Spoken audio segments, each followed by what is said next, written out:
Board के पास कितनी जमीन, सरकार क्यों करना चाहती कानून में बदलाव, A to Z जानकारी। वक्फ अधिनियम 1995 में संशोधन करने के लिए वक्फ संशोधन विधेयक 2024 पेश किया गया है।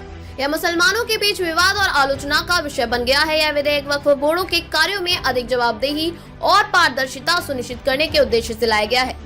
साथ ही इन बोर्डों में महिलाओं की अनिवार्य भागीदारी को भी सुनिश्चित करने की भी बात कही गई है। विधेयक को विपक्षी दलों से भी आलोचना का सामना करना पड़ा है। इसके बाद सरकार को इसके लिए ज्वाइंट पार्लियामेंट्री कमेटी JPC से जांच कराने का निर्णय लेना पड़ा। सरकार को NDA के सेक्युलर घटक TDP और JDU का समर्थन प्राप्त हुआ। इसके बाद यह विधेयक लोकसभा में पारित हुआ।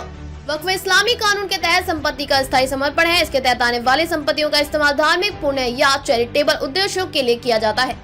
यह संपत्ति ना तो बेची जा सकती है और ना ही स्थायी रूप से किराए पर दी जा सकती है। वक्फ का उद्देश्य समाज के विभिन्न हिस्सों को भलाई करना होता है। वक्फ संपत्तियां क्या है?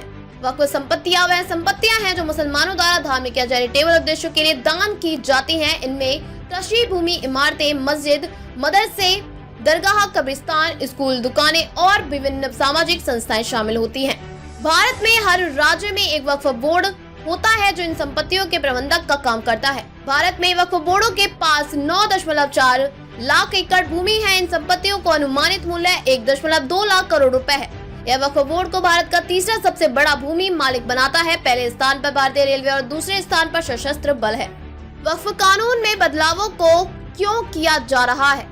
वक्फ अधिनियम 1995 में संशोधन के लिए पेश किए गए विधेयक के उद्देश्य वक्फ बोर्डों की पारदर्शिता और जवाबदेही बढ़ाना है। नए विधेयक के तहत वक्फ बोर्डों को अपनी संपत्तियां जिला कलेक्टरों के पास रजिस्टर कराना अनिवार्य होगा ताकि संपत्तियों का सही मूल्यांकन हो सके। वर्तमान में वक्फ बोर्ड के सदस्य चुनाव के माध्यम से चुने जाते हैं, लेकिन नए विधेयक के तहत सभी सदस्य सरकार द्वारा नामित किए जाएंगे। इसके कारण राजनीतिक नियंत्रण बढ़ने का डर जताया जा रहा है। विधेयक में यह भी प्रावधान है कि एक गैर मुस्लिम व्यक्ति को वक्फ बोर्ड का मुख्य कार्यकारी अधिकारी CEO बनाया जा सकता है।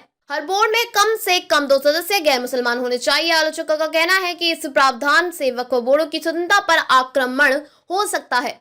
भारत में कितने वक्फ बोर्ड हैं? भारत में कुल 30 वक्फ बोर्ड हैं जो अपने अपने राज्यों में वक्फ संपत्तियों का प्रबंधन करते हैं। यह बोर्ड इन संपत्तियों के उचित प्रबंधन का धर्मार्थिक कार्य के लिए जिम्मेदार होते हैं। वक्फ बोर्डों के सामने कानूनी विवाद और मुकदमे। सरकार के अनुसार 40,951 मामले वक्फ ट्रिब्यूनल में लंबित हैं जो वक्फ संपत्तियों से संबंधित विवादों को सुलझाने वाले न्यायिक निकाय होते हैं। इनमें से 9,942 मामले मुस्लिम समुदाय द्वारा वक्फ संस्थानों के खिलाफ दायर किए गए हैं। मुसलमानों में भूमि स्वामित्व प्रबंधन में गड़बड़ी और वक्फ संपत्तियों के गलत उपयोग को लेकर विवाद होते हैं। उच्च न्यायालय में चुनौती दी जा सकती है। वक्फ ट्रिब्यूनल द्वारा दिए गए फैसले को उच्च न्यायालय में चुनौती दी जा सकती है। वक्फ संपत्तियों का प्रबंधन कैसे होता है? वक्फ संपत्तियों का प्रबंधन वक्फ अधिनियम 1995 के तहत किया जाता है। एक सर्वेक्षण आयुक्त इन संपत्तियों का पंजीकरण करता है और इसे स्थानीय जांचों, गवाहों के बयानों और सार्वजनिक दस्तावेजों के आधार पर सूचीबद्ध करता है। वक्फ का प्रबंधक एक मुतवली द्वारा किया जाता है जो इन संपत्तियों का पर्यवेक्षण करता है। वक्फ बोर्ड किसी भी संपत्ति वक्फ संपत्ति के रूप में घोषित कर सकता है। नई वक्फ संपत्ति का मतलब वह संपत्ति है जिसे किसी व्यक्ति के स्थायी रूप से धर्म, पुण्य या चैरिटेबल उद्देश्यों के लिए दिया हो। वक्फ बोर्ड को किसी भी संपत्ति को अपनी इच्छा से वक्फ संपत्ति के रूप में घोषित करने का अधिकार नहीं है।